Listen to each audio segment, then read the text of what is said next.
여러분 안녕하십니까? 쇼쇼쇼 전문가의 수다 앵커 황대원입니다. 자, 오늘도 우리 전문가 수다에서 수다를 보일 분 우리 박경석 대표님 모셨습니다. 안녕하세요. 예, 안녕하세요. 예, 반갑습니다. 메이루님이시죠? 반갑습니다. 안녕하십니까. 예. 저 박경석 대표님 하면은 항상 제가 과거에 같이 방송을 할 때 보면요. 뭐 바닥 매집주의 대가였죠. 바닥 매집주의 대가님을 또 모시고 가슴이 상당히 영광스럽습니다. 감사합니다. 또 메이루님은 상당히 날카롭다는 뜻인가요, 이게요? 아니요, 그냥 그렇게 보려고 노력 중이라는 뜻인데요. 제가 듣기로는 우리 SS증권 리치맵 클럽에서 이런 회원님들이 아주 날카로운 어떤 매매 기법을 갖고 계시다. 뭐 이렇게 얘기를 하시던데 상당히 오늘 보니까 굉장히 겸손하십니다. 그렇게 받으시면 예. 자, 오늘은 전문가의 수다라는 것은요, 여러분들 다 아시다시피 저희는 격식이 없습니다. 좀 편안하게 얘기하면서요, 우리가 이제 정말로 속내 를 얘기를 하면서 어떤 격식 없이 어떤 방향을 잡아가는 거다 이렇게 보기 때문에 아마 시청하시는 분들도 편하실 겁니다. 이렇게 딱딱하지 않고요. 이렇게 좀 가도록 하겠는데요. 요새 상당히 최근에 들어와서 이슈가 여러 가지가 많은데요. 환율 부분에 대한 얘기가 상당히 좀 나오고 있잖아요. 5년 6개월 만에 처음이라 그랬나요? 지금 워낙 강세되고 있는데 1,350원대인가 거기를 지켜주다가 어떻게 보면 미국 증시가 이제 큰 폭의 좀 하락을 하면서 지금 환율이 좀 많이 어려운 것 같아요. 상황이. 그러니까요. 이거 제가 볼 때 이 환율이 워낙 강세가 되는 게 어떤 면으로는 그러면 국가가 체력이 좋다. 또 반면에 우리나라 수출 때문에 걱정된다. 바로 양날의 칼이라 동전의 양면, 양면이죠. 그래서 상당히 어떻게 좀 봐야 되냐 이 부분에 대해서 여러 가지 설랑설레하고 있거든요. 우리 메이룬 대표 전문가께서는 이 환율 지금 1,035원대까지 온 거죠. 예. 어떻게 지금 시각으로 좀 바라보세요? 예, 제가 이제 차트를 이렇게 가상 화면을 돌려놨다가 이제 그 화면을 딱 보고서 이거 죽는 종목인데 하고서 딱 봤는데 봤더니 그게 이 종목 차트가 아니라 환율 차트더라고요. 죽는 종목이라 이거죠. 그래서 이거는 안 되는 종목인데 봤더니 한 일봉상 기준으로 했을 때 한 작년 초반부터 이어졌던 추세선이 그대로 하락선이 계속 이어졌던 게 깨지면서 이제 하락이 갑자기 그냥 셀링 클래방스. 완전히 그냥 깨졌는데 지금 당연히 그럴 수밖에 없다고 생각하고요. 경기 지금 경상수지도 흑자가 나오고 있고 또 계속 글로벌 증시도 증시는 이제 고점에서 살짝 물리는 반면에 우리나라 증시 같은 경우는 환율과 어떻게 보면 역관계지 않습니까? 그러다 보니까 증시가 이제 그나마 좀 외국인 매수세에서 살아나니까 상대적으로 이제 죽고 그런 면이 있어서 환율 자체가 지금 1,035까지 갔다 그래서 이게 어떤 큰 문제가 지금 우리나라 펀더멘트를 흔들어가지고 문제가 크게 야기될 것 같다고 생각 안 하고요. 좀 그래도 좀 일시적이지 않을까라는 생각을 하고 있습니다. 걱정하지 말라는 주의시네요. 그러니까 환율 1,035원 와도 그 일시적이다. 걱정하지 마라. 박경석 대표께서는 어떻게 보세요? 일단 급변하는 건 사실은 좋지가 않죠. 모든 게 완만하게 움직이는 게 어떻게 보면 내성을 갖기에도 좋고. 근데 이제 너무 갑작스럽게 이제 환율의 변동이 생기고 어떻게 보면 이제 워낙 강세가 잠깐만 좋을수록 이제 얘기하자면 1달러 대비 1,000원이면 더 좋죠. 1달러 대비 600원이면 더 좋고요. 이게 농담이고요. 하여튼 근데 이제 이거는 어떻게 보면 이제 수출기업 우리나라 이제 수출기업들의 타격이 생긴다. 이제 그런 얘기가 있고 이제 지금 현화석 경제부 총리하고 이주열 한국은행 총장님께서 이제 G20 재무장관 회의로 외국을 나가시기 전에 이제 발언을 하셨는데. 우리나라가 옛날처럼 환율의 타격을 많이 안 받는다. 그래서 정부에서 입장은 어떻게 보면 이제 환율에 대해서는 그냥 어느 정도 방관하는. 옛날에는 이제 환율을 지키려고 정부의 자금을 좀 많이 투입을 했었는데 지금 어떻게 보면 정부에서 좀 방관하는 게 아닌가. 그래갖고 물론 오늘 종합주가지수가 이제 오늘 11일인데요. 이제 오늘 종합주가지수 그러니까 미국 증시가 많이 빠지면서 종합주가지수 많이 빠졌다가 올랐어요. 그러니까 오르고 끝나지는 않았지만, 그래서 어느 정도 이제 선방을 했고, 물론 2,000선에 대한 저항선이 좀 있긴 하지만, 하여튼 지금 환율 문제는 일단은 지수가 말해주듯이 그렇게 크게 영향을 미치지는 않는 것 같다. 그럼 나쁘지 않다는 얘기인가요? 그렇죠. 지금 우리 메이룬 대표 전문가도 나쁘지 않다. 그럼 주식 사야 되겠네요? 지금은 좀 담아야죠. 담아야 돼요? 마구 좀 담아야 될 때라고 생각을 합니다. 그러면 이제 환율은 나쁘지 않다 쪽으로 본다는 것은 뭐 옛날에 우리나라가 수출하려면요 환율이 뭐 2,500원 이렇게 돼야지 돈이 남는 거 아니에요. 근데 뭐 1,030원, 1,010원 되면 수출하기 좀 힘들지 않나요? 그러니까 이제 이런 면이 좀 있는 것 같아요. 이제 환율에 대한 변동폭이 우리나라가 뭐 선진국이 아닌 만큼 어느 정도 해지는 많이 기업들마다 걸었을 거예요. 과거에는 어떻게 보면 이제 해지를 너무 심하게 걸어서 이제 키코라는 데서 걸어갖고 이제 몇몇 기업들이 무너지고 막 그랬잖아요. 근데 이제 지금은 그 정도는 아닌 것 같고 이제 어느 정도 환율을 기업 저 운영하시는 분들이 이제 생각을 해서 환율을 어느 정도 해지를 걸어놓고 수출이나 그런 걸 하지 않을까 생각을 합니다. 환해지를 걸어놓고 하기 때문에 과거보다는 타격이 없다. 그 수출 관련주가요. 그렇죠. 또 우리 매윤 대표 전망은 어떻게 보세요? 수출 관련주요. 지금 얘기가 안 나요. 예, 뭐 당연할 수밖에 없는 것 같아요. 뭐 그 전에 키코 상품을 이용할 때랑 지금은 좀 다르게 완벽하게 뭐 포지션 자체를 그냥 네이키로 쳐가지고 뭐 선물 하나를 매도 친 다음에 원화 차용 땡겨가지고 그걸 달러로 바꿔서 이렇게 돌리는 그런 작업을 그러니까 어떻게 보면은 단순하게 이렇게 처리하는 게 아니라 키코 사태 이후로 조금은 그 구조적으로 좀 이렇게 어느 망을 키코 자체가 안정망을 구축해놨다가 안정망이 이 변동성이 커지면서 빠그라진 거 아닙니까?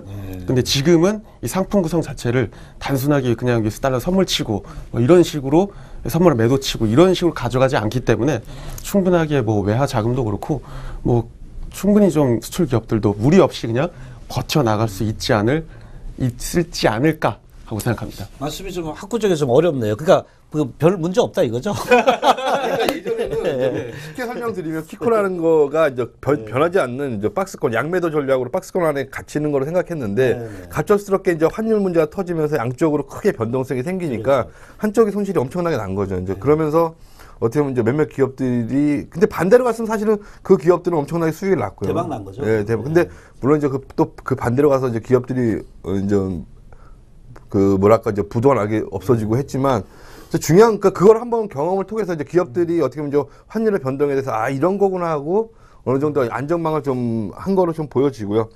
그 다음에 이제 환율 같은 경우는 어떻게 보면 또 우리나라가 잘 보면 중개무역 국가예요. 그러니까 수입도 많이 하고 그러니까 수입하는 물품은 일단 싸거든요.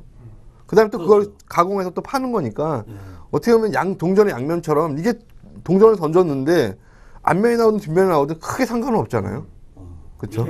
근데 이제 뭐 얘기하는 바로는 그 동전의 앞면이 이렇게 사람 얼굴인가 이렇게 뭐 모양이 있어서 돌리면 그 무거운 쪽으로 더 많이 해갖고 뒷면이 나올 확률이 조금 높다고 하더라고요. 이거 농담을 했는데. 이런 부분에 대해서 제가 깜짝깜짝 놀래요. 상당히 그런 그 동전의 그 양면에서 무게까지 생각하시고. 5대5까지라고 생각했는데 그 동전이 한쪽이 약간 앞면인가 그쪽이 이제 그림 그려져 있는데 무겁대요. 그래갖고 그쪽으로 많이 돌려보면 나온다고 하더라고요. 저도 그 키코 하면 좀 아픈 추억이 있어요. 옛날에 그 잘 나가던 회사가 그 테사네시드라고 있었어요. 그 테사네시드가 키코에 그 해칭을 했는데 잘못 걸어가지고 아주 회사는 좋은데 그래서 경상 손실이 엄청나게 가지고 굉장히 주가 많이 빠졌잖아요. 근데 이제는 그런 염려가 없다 이거죠. 보완이 돼 있다 이거죠.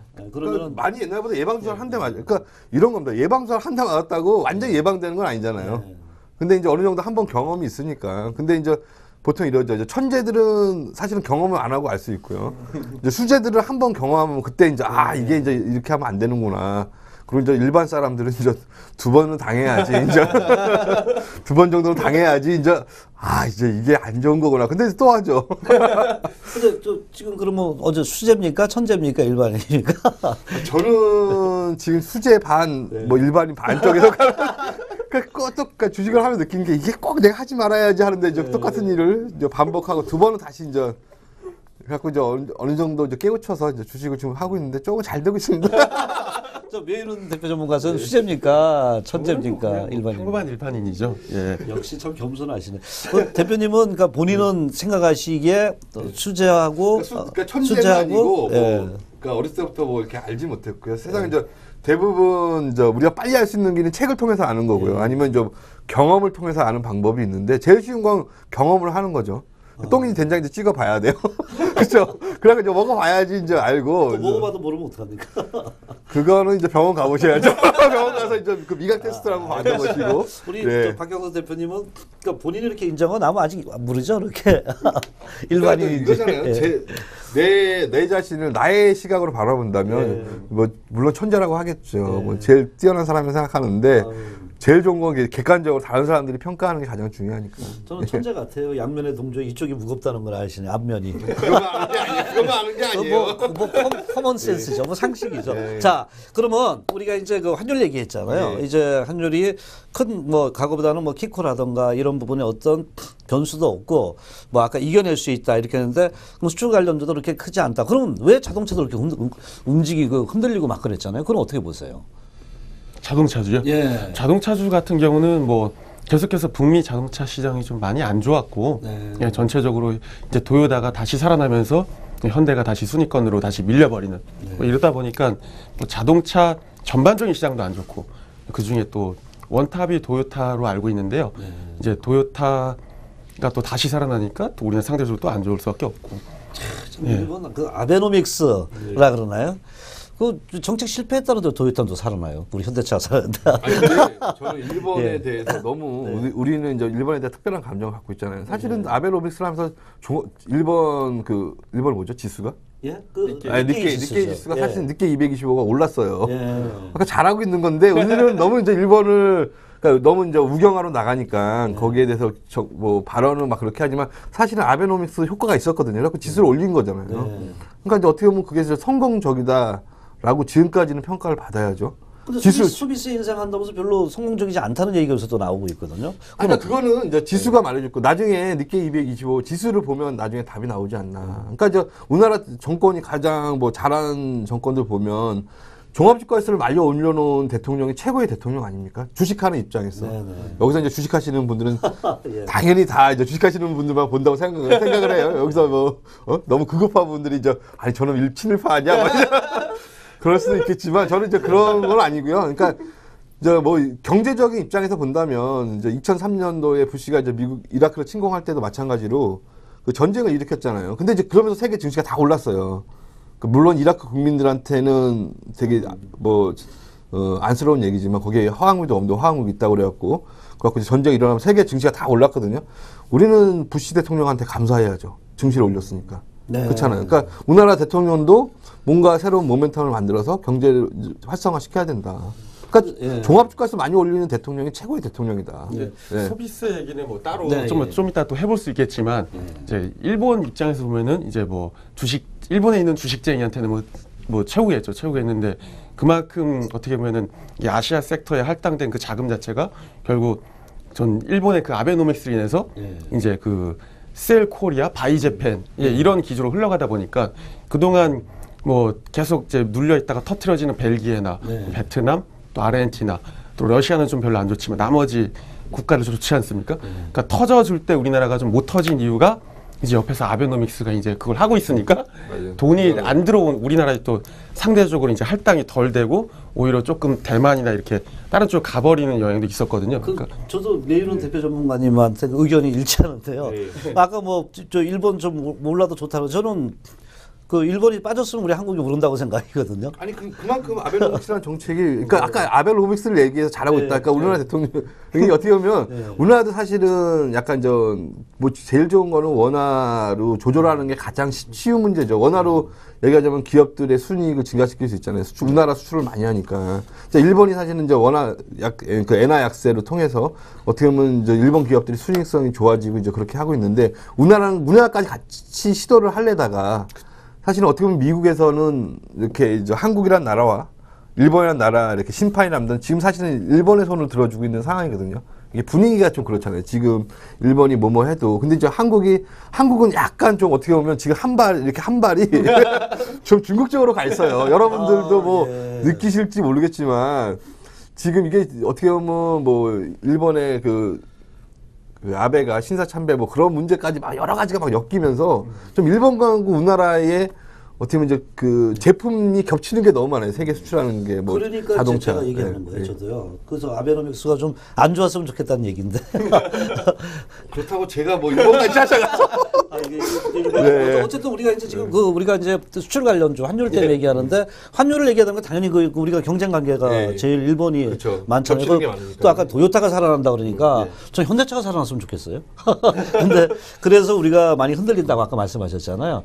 그러면 지금 환율 영향 수출 관계도 현대 자동차가 흔들린단 말이에요. 이건 어떤 관점 보세요? 그러니까 일본이 살아나기 때문에 도요타가 살아나기 때문에 그래서 흔들리는 거죠. 환율보다는 뭐 이렇게 보시는 건가요, 그럼요? 그렇죠. 환율 문제는 아닌 거예요. 박경선 대표님이 그 부분에서는 저는 맞다고 생각하고요. 경쟁 회사가 살아나니까 그게 좀 힘든 부분이다. 이 부분인가 또 도요타가 살아나서? 현대 자체가 가진 이 펀더멘털 자체가 얼마 전에 이제 그 매출액 그리고 판매 대수 그리고 거기에 따른 실질적인 영업이익 이렇게 순위가 쫙쫙쫙 나왔습니다. 나왔더니 이건 뭐 말도 안 되는 게 뭐 그 독일의 그 별 가진 브랜드는 몇 대 팔지도 않았는데 영업이익은 이만큼이고 우리나라랑 뭐 GM 같은 경우는 판 대수는 엄청 많은데 영업이익은 되게 작고 이렇게 나오더라고요. 순위가 쫙 매겨져 있는데 근데 그게 한 도요타가 망가질 때는 순위가 좀 달랐겠죠. 우리나라가 순위가 좀 높게 있었겠는데 뭐 현대가 가진 그냥 기술력과 펀더멘틀에서 오는 그거에 게 흔들립니다. 아닐까. 이렇게 보시는데 그 편에 대해서는 어떻게 생각하세요? 뭐 그런 부분도 있고 이제 현대차의 지금 이것도 노사관계 문제까지 접근해야 되는데 정체성이 상당히 아니 뭐냐면 이제 지금 이제 노사의 이제 그 노조의 힘이 너무 이제 현대가 원래 저 철강 그쪽이라서 금속 노조라서 원체 세잖아요 금속 노조. 근데 이제 너무 우리나라의 인건비가 많이 올랐고 이제 솔직히 말해서 이제 거기에 다니시는 분들 연봉이 제가 알기로는 평균 연봉이 한 7, 8천 정도로 그러니까 우리나라 어떻게 보면 이제 국민소득 훨씬 높은 연봉을 받고 있어서 회사 입장에서는 그렇다고 이제 뭐 마음대로 자를 수도 없고 이제 근데 이게 참 이제 노사 관계는 어떻게 할 수 없지만 하여튼 현대라는 데가 새로운 모멘텀을 얻기 위해서는 새로운 자동차들을 좀 많이 좀 만들어내야 된다. 그렇게 좀 하고 사실은 저도 지금 저는 이제 국산차를 이용하지 않지만 얘기하자면 이제 국산차를 좀 더 뭔가 메리트 있는 걸 만들어줘야 된다. 그러니까 이제 점점 어떻게 보면 한국 사람들이 외제차를 점점 많이 쓰는 경우가 관세도 내려가면서 얘기하자면 외제차를 사용하는 경우가 점점 늘어나고 있거든요. 우리나라 비율이. 이제 그 얘기는 값은 거의 뭐 3천만 원, 4천만 원대인데 그 돈이면 다른 차를 살 수도 있거든요. 거의 뭐 약간 더 한 몇백 더 주면. 그래서 현대차의 어떻게 보면 이제 한국인의 입장으로서 현대차가 잘 되길 바라지만 너무 이제 우리나라 국민들한테만 비싸게 받고 외국에서 싸게 팔고 좀 그런 게 있지 않나. 저는 그건 좀 밉더라고요. 네, 그러니까 예전에는 애국심 마케팅이 됐고 나라에서 그 얘기하자면 관세라는 걸 통해서 현대차를 보호해 줬는데 이제는 현대도 어느 정도 좀 국민을 위해서 좀 베풀어줘야 되지 않나. 좀 그런 부분들이 좀 보여요. 그리고 그동안 사실은 현대차 많이 올랐습니다. 그렇죠. 시가총액 그러니까 많이 올랐고 그거를 지금 더 올라고 우리가 현대차를 더 밀어준다는 건 말이 안 되는 것 같고요. 어떻게 보면 저는 너무 우리나라 삼성과 현대가 너무 독식을 하고 있다. 그러니까 삼성과 현대가 못 벌어도 상관없다. 국민들이 그런 인식을 좀 가져야 된다고 생각을 해요. 삼성과 현대들이 못 벌고 다른 기업이 순이익을 나눠가면 사실은 지수는 어느 정도 제자리 있어도 지수는 많이 안 오르겠지만 다른 기업들이 그걸 채워주면서 우리나라 지수는 갈 수 있다. 그러니까 더 튼튼한 경제가 살 수 있다는 걸로 보이죠. 그러면 저희가 이제 수출 관련주에서 환율 부분을 얘기를 했는데 그 환율 때문에 제가 흔들리냐 그랬더니 우리 그 매은원 대표 전문가는 환율이 아니라 바로 경쟁력이 중요하다. 도요타라든가 도요타한테 지고 있고 이쪽에서 이제 그 노사 문제 보면서 품질 문제를 퀄리티를 좀 높여라.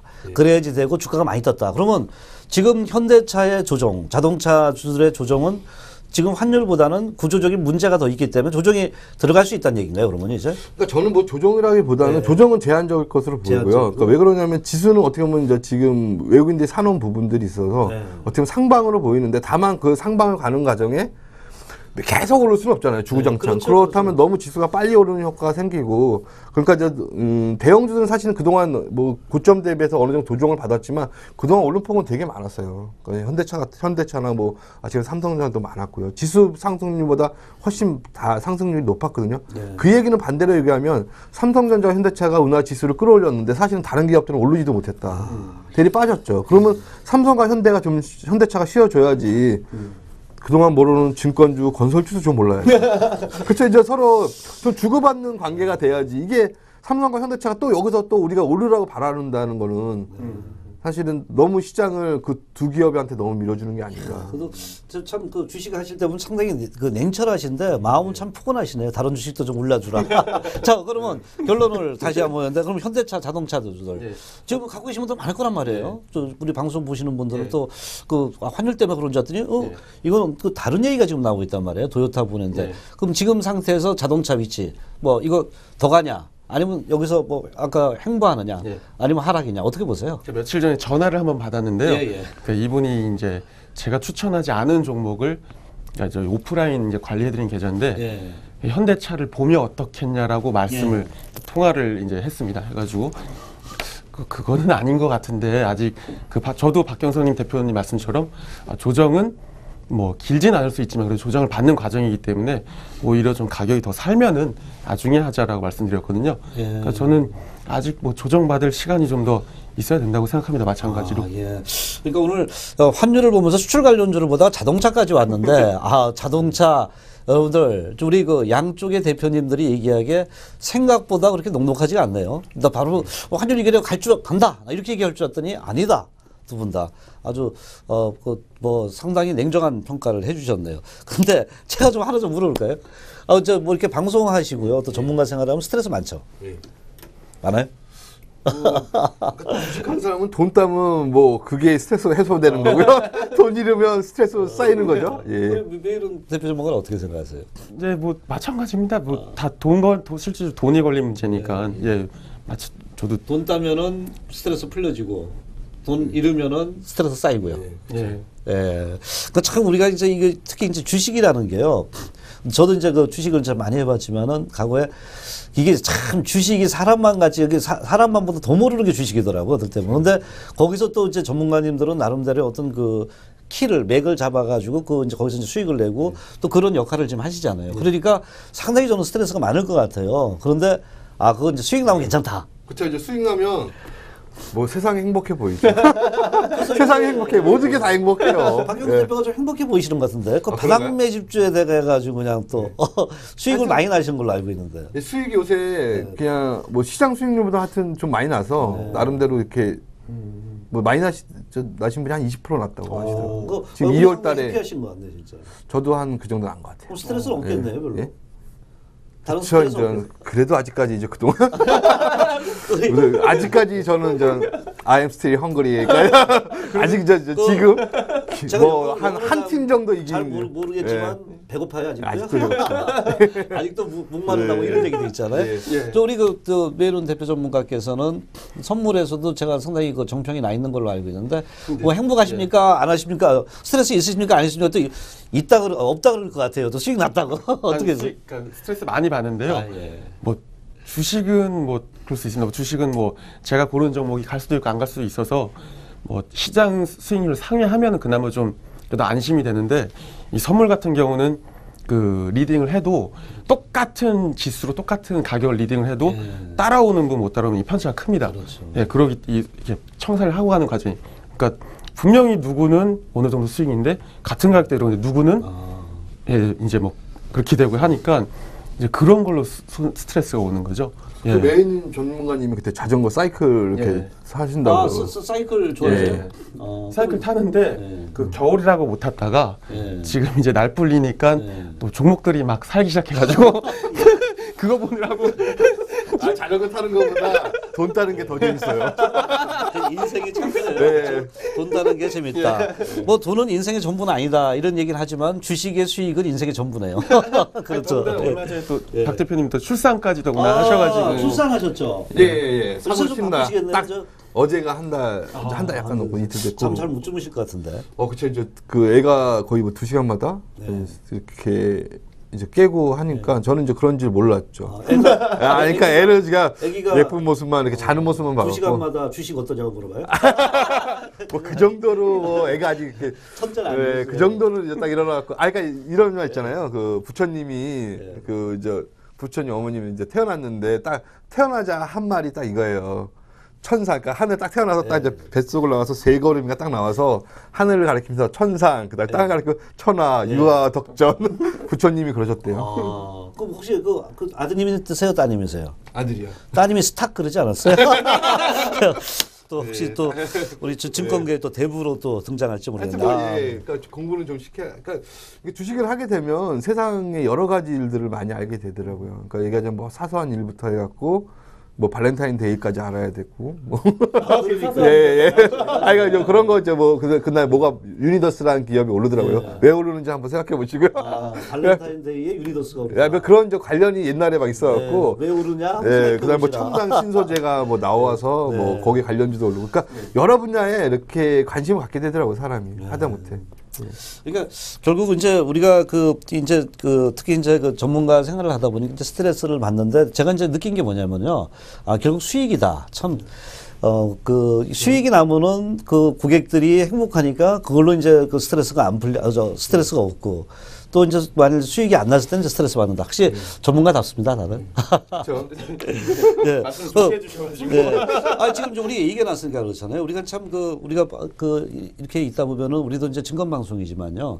전문가들이 상당히 많습니다. 근데 이렇게 보면은 전문가, 우리 리치맵 또 S증권 리치맵의 그 전문가님들 보면 상당히 어떻게 보면은 굉장히 정열적이다는 걸 제가 많이 느끼고 있고요.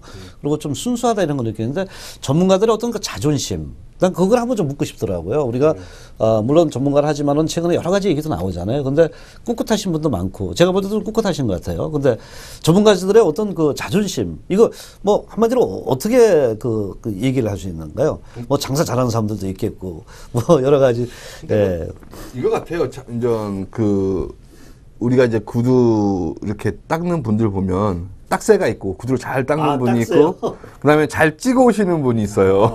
예. 그러니까 이제 얘기하자면 뭐 잘 닦는 분은 수익을 잘 내는 분이고 찍어 오는 분은 영업을 잘하는 분인데 뭐 두 개 다 잘하시는 분은 뭐 물론 이제 인생에 뭘 해도 성공하실 분들이고, 그러니까 모르겠습니다. 이제 찍새를 잘하는 것도 하나의 기술인 것 같고요. 뭐 모든 기업에 사실은 제일 중요한 게 영업이잖아요. 아무리 좋은 제품을 만들어도 그걸 잘 파는 사람이 또 있어야 되니까 이제 그런 것 같고, 뭐 저는 말씀드리면 저는 이제 딱새에 가깝다 좀 그러니까 찍새보다는 딱새에 좀 가깝고, 요새는 좀 찍새도 이렇게 하려고 찍새와 딱새를 좀 겸비하면서 해보려고 하는데, 제가 보면 딱새가 쉽지 찍새는 어려워요. 딱새, 찍새, 참 적은 용어를 많이 좀 듣습니다. 우리 대표님 어떠세요? 저도 지금 제가 제 책상 앞에 써놓은 게 뭐 이런 말씀 드려도 되는지 모르겠는데, 너는 약장사다 이렇게 제가 써놨어요. 제가 앞에다가 쓴 게, 그러니까 약을 파세요? 그러니까 뭐 저라는 종목을 파는 건데, 그러니까 제가 가진 거는 그 말씀처럼 닦는 거는 약 자체는 괜찮은데 그거를 얼마나 이 약장사에서 팔 수 있는지는 이게 많이 다르더라고요. 이게 그냥 있을 때 누군가가 이렇게 회사 이름이나 회사 타이틀로 얻어지는, 누군가에게 얻어 걸리는 이런 연줄에 의해서 얻어진 영업과 이 온라인으로 그냥 떠들어서 하는 영업은 천지 차이다 보니까 그게 참 고민입니다. 그러니까 그게 하나의 뭐 카리스마라고 볼 수 있고, 이제 그 사람들을 이끌어가는 그런 스트레스도 많을 거예요. 하여튼 뭐 우리 리치맵에 있으시면서 이제 이런 그런 고민을 하고, 또 어떻게 하면 고객들에 대한 수익을 내줄 수 있냐 이런 고민을 하다 보면 아마 유명한 딱새가 되고 유명한 찍새가 될 수 있다. 뭐 이렇게 좀 느끼는데, 자 이제 뭐 아까 또 너무 수출 관련점 또 우리가 주식 얘기하다 보니까 스트레스 좀 물어봤는데요. 자 그러면 이제 오늘 좀 외국인 좀 판 것 같은데, 저는 그동안에 하도 외국인들 매도 그래가지고 그러는데, 최근에 한 11일까지 팔았잖아요. 10일 만에 좀 팔았다 그러는데, 외국인 순매수, 이거 좀 이거는 어떻게 좀 두 분 다 생각하시는지, 먼저 누가 얘기하실 분 얘기하시면, 제가 말씀드릴게요. 갖고 제가 이제 뭐 전에 한번 이렇게 1년마다 이렇게 어떻게 한번 매수하는지 그걸 좀 보여드렸고요. 이제 올해 한번 볼게요. 올해 1월 2일부터 이제 지금 오늘 현재까지 개인들이 한 1조 1000억 정도 순매수했고요. 그다음에 외국인들이 한 1조 3000억 정도 순매도를 했어요. 그다음에 이제 기관들도 한 726억 정도, 기관 합이요. 726억 정도 순매도를 했는데, 여기서 중요한 포인트는 이제 그걸 받아준 게 이제 개인과 연기금이더라. 연기금이 한 2조 1000억 받았거든요. 그러니까 올해 들어와서. 그러니까 연기금이라는 데가 여러분 잘 아시겠지만 팔질 않는데요. 그러니까 연기금은 팔질 않아요, 주식을. 거의 뭐 얘기하면 사놓고 계속 이제 쟁겨놓는 데거든요. 그러니까 연기금이라는 데가 튼튼한 데가 나와서 외국인들이 거기다 이제 조금의 물량을 던졌고, 그 다음에 더 중요한 포인트는 이제 2월 4일날 우리나라 종합주가지수가 1185포인트를 찍었거든요. 근데 사실은 그때부터는 외국인들은 샀어요. 그러니까 지금까지는 전체적으로 순매도지만 최저점 대비해서는 이때 많이 팔았고 여기서 순매도 약 한 6,700억 정도 순매수를 했다. 거기서 또 연기금도 한 1조 5천억 순매수했고요. 그러니까 저는 그러니까 외국인들이 팔더라도 그동안 사놓은 게 한 수십조가 돼요. 제가 알기로는 지금 한 50조, 60조 정도 되는 걸로 알고 있거든요. 그러니까 그 금액이 있는데 거기서 뭐 1조 팔았다고 야, 막 그 겁나 갖고 모든 걸 여러분들이 팔아야 된다. 그거는 말도 안 되는 거죠. 그렇잖아요. 네, 말씀처럼 박 대표님 말씀처럼 그 전에 2012년 말인가요? 그리고 작년까지 해가지고 작년 8월 10일경부터 한 10월 중순까지 들어왔던 게 한 14조 되는데 그 전에 작년 정도 통틀어서 들어온 게 한 64조고 그 전에 이제 연말부터 좀 판 게 한 10몇 조 팔아서 말씀처럼 50몇 조가 되는데 지금 올해만 생각을 해보자면은 그 현물은 외국인들이 들어와서 현물을 던지는 거는 이제 1조 뭐 이렇게 던졌지만 그 전에 그 작년 한 6월부터 들어온 자금들의 성격 자체가 어떤 한머니성의 중국을 증시를 빵 뛰었던 한머니성 성격이 아니라 이제 패시브적인 성격의 자금이 계속 이제 아시아에 대한 섹터에 대한 이제 펀드 자체는 별로 안 좋은데 뭐 인도네시아나 몇 개국을 비롯한 7개국은 계속해서 외국인들이 장초반부터 연초부터 이 패시브 성격이 들어왔다는 거죠. 근데 그 중에 말씀하신 것처럼 지금 그 기금 중에 제일 큰 곳이 뭐 노르웨이, 일본, 이제 우리나라가 세 번째인데요.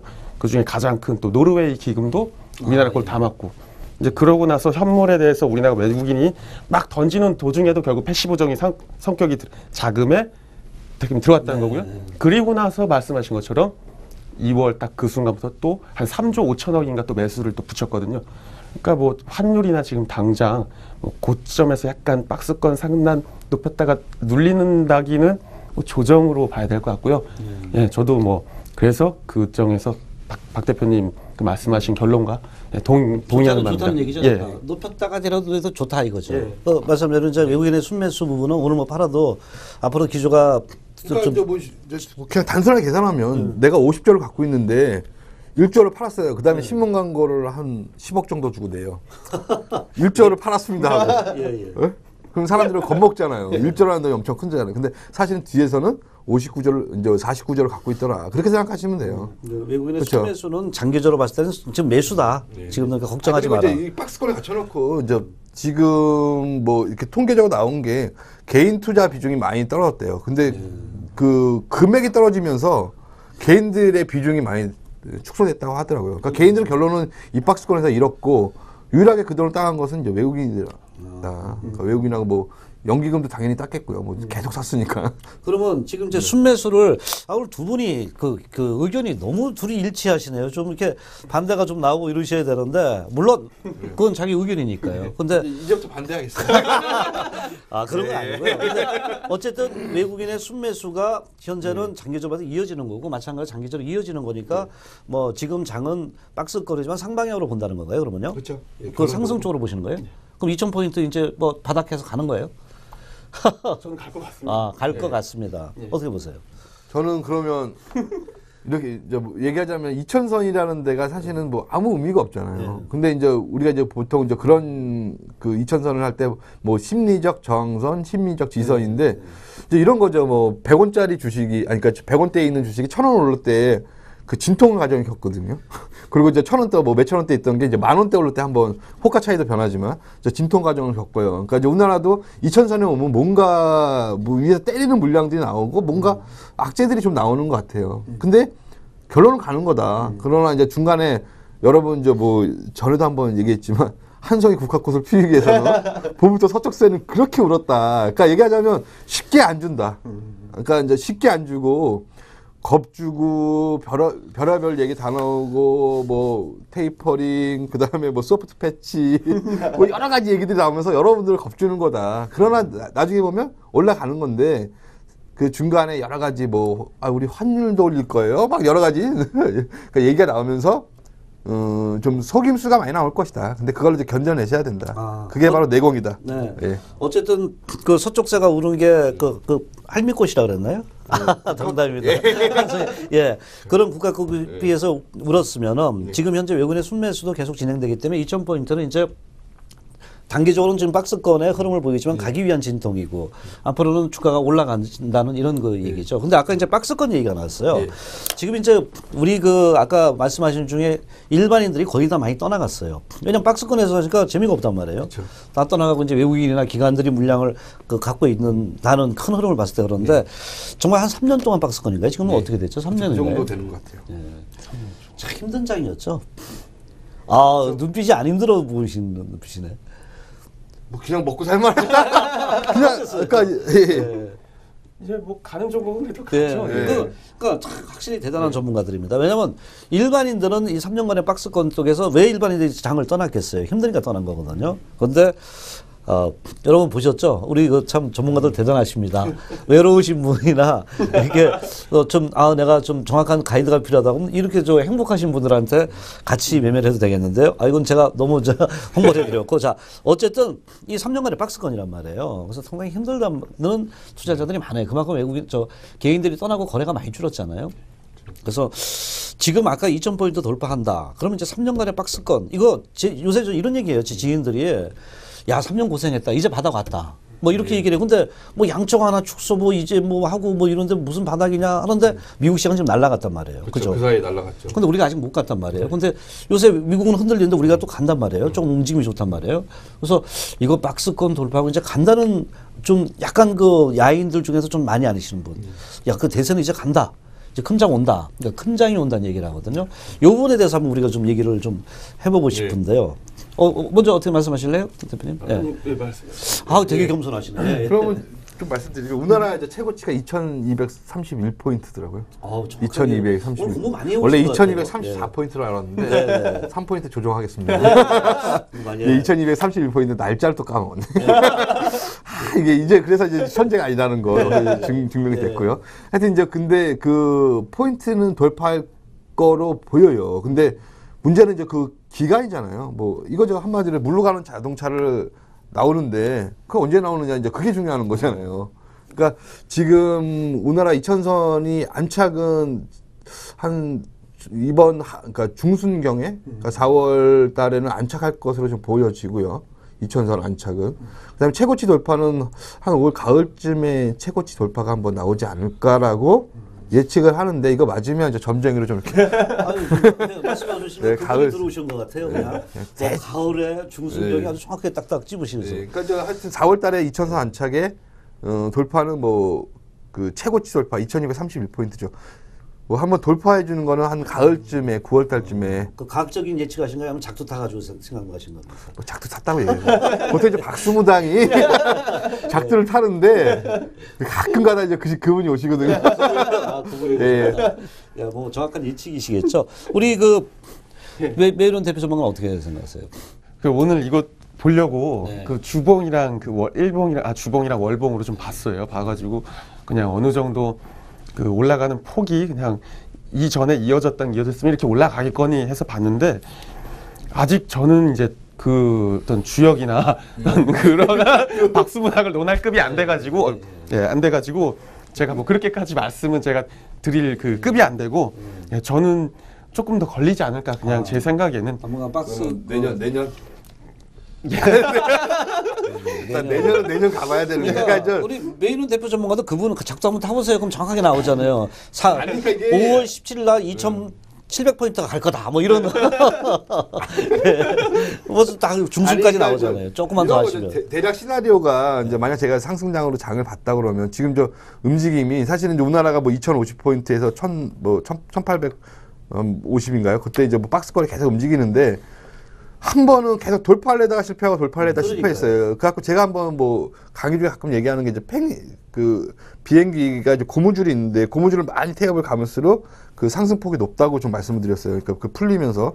근데 지금은 이제 계속적으로 에너지가 응축되고 있는 것 같아요. 근데 응축된 게 이제 얘기하자면 발산을 하는 시기가 이제 나올 건데 그거를 이제 메이저급들은 제가 아니지만 그냥 예측을 한다 그런다면 지금이 어떻게 보면 딱 시작을 해놓고 2천선에 안착시켜놓고 가을쯤에 어떻게 보면 최고치를 돌파하고 이제 아니면 뭐 내년 초쯤이나 그래서 좀 뭔가 이제 연초에 대해서 이제 그 기분 좋은 장세를 좀 만들어 놓지 않을까 좀 생각이 됩니다. 어쨌든 뭐 그 시청하신 분들도 좀 느끼겠네요. 그 바닥은 왔다. 2,000포인트가 좀 이제 그 바닥이 되겠고 이제 그분이 오셔가지고 그 가을이라 그랬죠.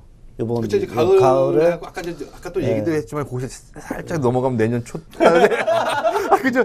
다음엔 아니, 좀 많이 좀 타세요. 날씨까지 나올 아니 웃긴 얘기 하나 해드리면 뭐 얼마 전에 이제 말레이시아 항공이 떨었잖아요. 거기서 이제 그 나라에서 그 주술사 잘 보시는 분이 그걸 했대요. 저번 주에 한번 말씀드렸는데 그분이 예측한 게 뭐냐면 지금 그 비행기는 추락했던 건 알고 있다. 추락했던 건 알고 있다. 따져갖고. 그게 이제 한 방송에 나왔어요. 근데 이제 맞는 얘기잖아요. 틀린 얘기 아니잖아요. 그러니까 이제 대부분 이제 뭐 주식이 오를 거냐 내릴 거냐 하면 오를 거다 내릴 거다. 뭐 그거죠. 뭐. 근데 예측을 하자면 제가 시나리오 짠다면 그냥 예측을 해보는 거잖아요. 우리가 주식은 저 뭐 랜덤 워크라고 그래갖고 뭐 술 취한 사람이 걷는 것처럼 얼로 갈 수 없다고 하지만 예측을 해갖고 접근하면 그 맞아떨어졌을 때 희열도 생기고 돈도 벌면 더 좋잖아요. 그렇죠. 맞습니다. 그런 부분의 어떤 장점 또 탐구열이라든가 굉장히 열심히 하시기 때문에 그런 게 아마 보이는 걸 거예요. 아마. 그냥 보이진 않겠죠. 자, 그러면은 박스권에 대해서 우리가 이제 얘기했는데, 자, 그럼 아까 자동차 지금은 아니다 이렇게 했는데, 지금 이제 만약에 이제 장이 간다, 아니면 여기서 장이 안 가더라도 거기서 또 이제 가는 게 있을 거 아니에요. 항상 선도 업종이든지. 이제 오늘 뭐 이제 우리가 가장 이제 우리가 여러 가지 얘기를 하고 있지만은 그래도 종목도 알고 싶단 말이에요. 어느 업종이 갈 건가. 이제 3년의 박스권에서 어떤 박스를 가던. 여기서 또 그분이 오셔가지고 올 가을에 빨리 치고 가던 그러면 주도 업종은 어느 쪽 우리가 좀 봐야 되느냐. 좀 먼저 이제 수출 관련주 얘기도 나오고 또 오늘은 보니까 원화 강세가 되니까 이거 그 내수주 음식료들 또 뭐 싸게 구입해가지고 팔면 넣어서 또 올라가고 말이에요. 자, 어떤 쪽으로 좀 생각하십니까? 뭐 아무래도 당연히 뭐 경기 민감주를 생각할 수밖에 없고요. 그렇게 되면 역시 뭐 이전에 뭐 차화정 있었듯이 뭐 그런 것도 있지만 역시 IT 쪽이 가장 먼저 치고 나가는 게 그냥 언뜻 생각해도 가장 쉽게 생각할 수 있는 것 같습니다. 아무래도 그렇게 되면은 당연히 뭐 삼성전자와 LG 디스플레이나 LG전자를 필두로 한 게 이제 박경선 대표님께서는 조금 그게 분배 어떤 걸 가져가셨으면 좋겠다 말하지만 예, 그게 가장 먼저 그냥 뛰쳐나가지 않을까 생각을 하고 있고요. 예. 근데 아까 그 술 취한 사람의 어떤 랜덤워크를 말씀하셨는데 그 저는 이제 술 취한 사람 둘이 어깨 동무하면 넘어지지 않는다고 저는 이제 중국이 오히려 한번 지금 살짝 망가졌다가 이제 새로운 어떤 기조가 어떤 내수 진작이나 수출에 대한 좀 활로를 땡기려고 하는 그게 오히려 글로벌 전체적인 지수가 좀 선진국들이 조금 나가지 못할 때 중국이랑 우리나라가 조금 술 취한 사람 둘이 어깨 동무하고 가듯이 중국과 한국이 술 취했네요. 그렇게 어깨 동무하고 둘이 조금 랜덤워크지만은 방향은 있다. 예, 근데 중국은 좀 많이 안 좋아서 이게 얼마나 살아날지 모르겠지만 그래도 좀 일본이 가라앉는 대신 우리나라 아시아에서 좀 우리나라랑 중국이 좀 같이 이렇게 가지 않을까. 그때 좀 그러면 IT 업종이다. 저도 IT 업종이 되면 이제 삼성전자 가면은 삼성전자 반도체 또 삼성전자 그 휴대폰 이런 그 코스닥 시장도 상당히 활용이 되겠네요. 좋겠네요. 저는 IT가 가면 그 코스닥 시장도 좋을 거라 생각하는데 그건 어떻게 보세요? 뭐 당연히 뭐 S5 발매한다고 하니까 그 관련 S5요? 예, 갤럭시 S5 5 발음이 좋았어요. 예, 좀 당황스러운데요. 예. 아니 그러니까 우리 앵커님이 이상한데 그 유머 멘트가 있어요. 저는 그 고급 용어 들어보면 대무로 오시면 S5래서. 자, IT 업종 간다. X6 얘기. 자, 그러면 우리 그 박경수 대표께서는 어느 업종이 주도 업종이 될까요? 경기 민감주 IT 업종이라 이렇게 얘기하셨거든요. 예, 그러니까 만약 그럼 내수주로 온다면 부동산 경기가 저는 이제 부동산이 살기를 좀 바래요. 부동산이요. 근데 가장 부동산이 이제 중요한 맥이 아닌가 좀 생각되고요. 이제 부동산에는 어떻게 보면 양날의 칼이 있습니다. 이제 이게 너무 이제 집값을 또 올리더라도 얘기하면 거품이 일어날 수 있고 또 그러면서 이제 한 단계 뭐 일본처럼 얘기하면 장기 침체를 좀 겪을 수 있는데 사실 이제 부동산이 마지막 극약 처방이 아닌가 우리나라에 너무 이제 부동산에 돈이 묶인 사람이 많거든요. 우리나라 70% 정도가 저도 이제 거기에 속하지만 사실 이제 얘기하면 부동산에 너무 돈이 많이 묶이고 이제 은행에 이자를 내다 보니까 사실은 너무 어려운 상황이 계속 지속되고 있거든요. 근데도 우리나라는 아직까지 금리가 뭐 3%대 그 정도잖아요. 근데 우리나라는 어떻게 보면 이제 지금 1%대 금리가 좀 나온 것 같아요. 그 주택 매입 자금으로. 그런 거를 좀 많이 확산이 돼갖고 좀 부동산 쪽으로 한다면 부동산이 한번 거품보다 하여튼 좀 살아나지 않을까. 그렇다면 전체적으로 우리나라 경기가 좀 사는데 거기서 이제 또 브레이크를 잡아줘야 되거든요. 한번 이제 튀어오른 너무 미리 멀리 갔는지 모르겠지만 하여튼 이제 그러니까 우리 차에 브레이크와 이제 엑셀과 클러치가 있듯이 요새 클러치 없구나.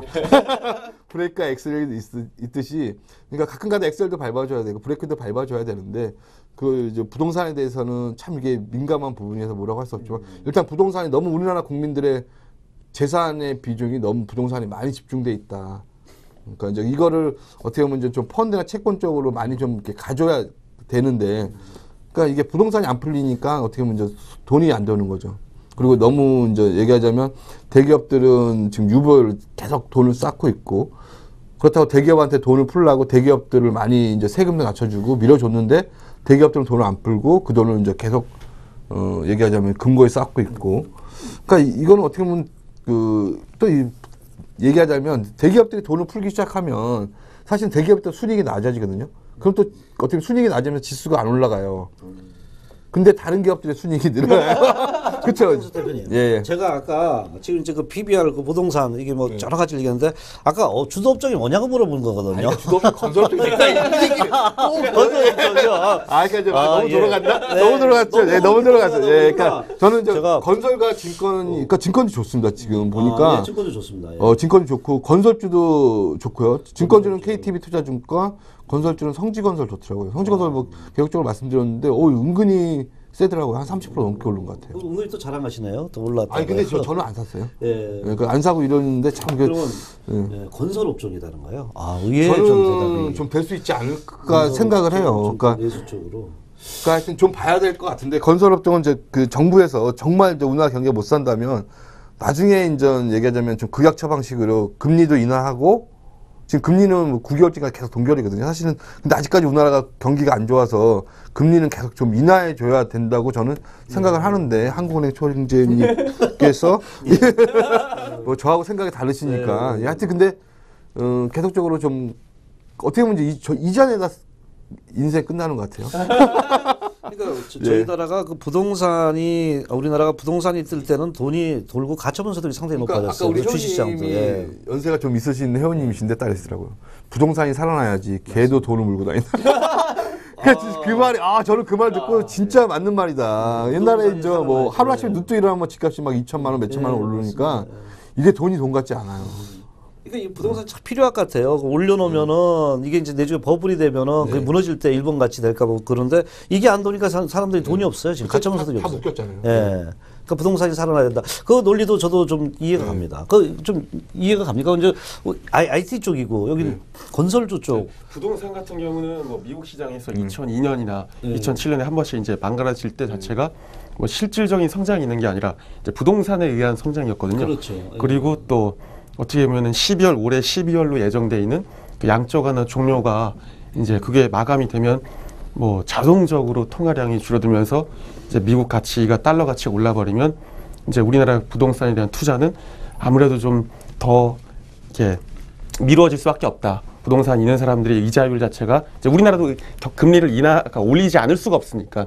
그래서 저도 박 대표님 말씀처럼 계속 금리를 인하를 해라 하라는 입장이었거든요. 청주님한테 얘기했어요? 저는 이제 그 더 높은 분 거기 앉아 계신 분한테 그 누님한테 그렇게 얘기를 말씀드렸는데 누님이라 부르시고 몇 분 안 된다 누님이라 부르는 분이 그런데 안 됐는데 그 전까지 저는 박 대표님 말씀처럼 그 올 가을쯤에 한번 터져줄 때 그 같이 부동산에 묶어서 빵 터져주고 또 그 브레이크라는 게 12월 양적 완화 종료로 한번 같이 좀 살짝 걸려주고 그 스무스하게 넘어갔으면 좋겠네요. 그러니까 저도 이제 얘기를 들어보니까 저는 이제 의외의 그 부동산이 올라가 줘야지 그 돈이 돈다는 거 저도 아는데 바로 이제 그 건설주를 얘기하시고 그 증권주까지 얘기하시고 이제 지금 IT. 바닥에서 그러니까 진짜 여러분 차트를 보시면 바닥에서 지금 막 이렇게 조금 올라온 게 건설주하고 증권주밖에 없어요. 진짜 까놓고 얘기해요.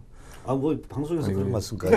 좋습니다. 깐다는 얘기가 이렇게 알겠습니다. 속어는 아니잖아요. 국어사전에 나와 있는 건 알고 있습니다. 솔직히 솔직한 오픈해서 얘기하기 이렇게 하는 거죠. 자, 그럼 우리가 이제 박스권의 변화에서 이제 주도 업종이 뭐냐 봤을 때 아마 시청자분들도 아마 그 박장석 대표의 얘기를 들으면서 일리가 있다. 건설업종에 갈 수 있다. 또 우리 그 매일은 대표 전문가가 말씀하신 경기 관련이니까 IT가 가야 된다. 아마 어느 쪽에 손을 들지는 모르겠습니다. 그러나 다 생각이 다르고요. 또 이것이 그 어떤 그 주도 업종으로 부각됐다니까 여러분들도 그 부분에 또 저울질은 할 필요 있다고 보는데요. 자, 이제 우리가 달려왔습니다. 환율 얘기하고 수출 관련주 이것도 아베노믹스까지 얘기하시고요. 제가 얘기 안 했습니다. 네. 아베노믹스는 대표님께서 얘기하셨고요. 박스권 얘기하시고 저는 친일파 될 뻔했어요. 친일파까지 나오시고 자, 저는 일본차 탑니다. 일본차 두 분 다 외제차네. 참 세상이 많이 변했어요. 옛날에는 외제차 타면 애국자가 아니라 그랬거든요. 근데 정비 비용이 많이 들어요. 두 분 다 외제차를 타고 다니요. 어쨌든 좋습니다. 세상은 많이 변했습니다. 자, 그러면 이제 우리가 쭉 달려왔습니다. 그러면 하나 좀 이제 업종까지 얘기했잖아요. 또 우리가 뭐 전문가 수다지만 종목 하나 살짝 공개하실 거 있으신 분 있어요? 자신 있게? 자신 있게 공개한다면 그냥 삐삐삐삑 삐삐삐은 뭐예요? 농담이고요. 저거를 하나 이렇게 크게 하셨는데 괜찮으시겠어요? 근데 이제 그거 안 올랐더라고요. 하여튼 중간에 한번 올랐다가 이렇게 아마 빠진 걸 좀 알고 있는데 그것도 좋고요. 저번 주 거 꼭 재시청해 주시고요. 저번 주 얘기는 안 하겠습니다. 왜 그러냐면 이제 또 저거니까 계속 그거 사라 그러면 하여튼 저번 주에 했던 거는 그 삼장법사와 같이 다니는 애. 삼장법사요? 삼장법사와 같이 다니는 애 있어요. 저기 그 적팔계죠? 적팔계 사오정. 하여튼 적팔계 사오정 빼면 나오는 애 있죠. 걔 괜찮고요. 그 다음에 이제 거기 같은 경우는 적자가 났었는데 약간 좀 어떻게 보면 좀 속임수 같고 좀 참고하시고요. 그 다음에 이제 이번 주는 좀 바이오스마트 종목을 좀 말씀을 드릴게요. 이건 우리 회원님도 종목이에요. 회원님 종목인데 얼마 전에 이제 소송을 당했어요. 얼마더라? 한 60억이나 70억 정도의 부당이익 소송을 당했는데 저는 오히려 그게 매수 시점이다. 바이오스마트. 거기까지만 말씀드리겠습니다. 거기까지만입니까? 우리 메인원 대표 전문가는 선물도 하고 옵션도 하고 또 종목도 하고요. 자, 선물을 추천해 주실래요? 선물은 방향성밖에 없네요. 방향성밖에 없어요. 그죠? 몇 포인트 딱 추가해요. 몇 포인트 사서 몇 포인트에 매도하세요. 그건 아직 작도 안 타셨다잖아요. 그러면 종목은 어떤 종목도 좀 보시는 거 있으세요? 종목은 이제 보통 제가 매매한 스타일의 그 종목 말고 그 전에 이제 경기 이제 확장 국면으로 빵 뛸 때는 그 이렇게 빵 올려치기 전에 기준선 올라타는 것도 관심을 가져야 되는데 그게 좀 대형주 중에 저가로 된 주, 그런 종목들이 있다고 말씀드렸는데 대형주들은 워낙 이제 잘하시는 분들 많고 추천 많이 받으시니까 저는 좀 중형주 중에 세아베스틸 최강주 쪽입니다. 세아베스틸 그 정도로 생각하고 추천드립니다.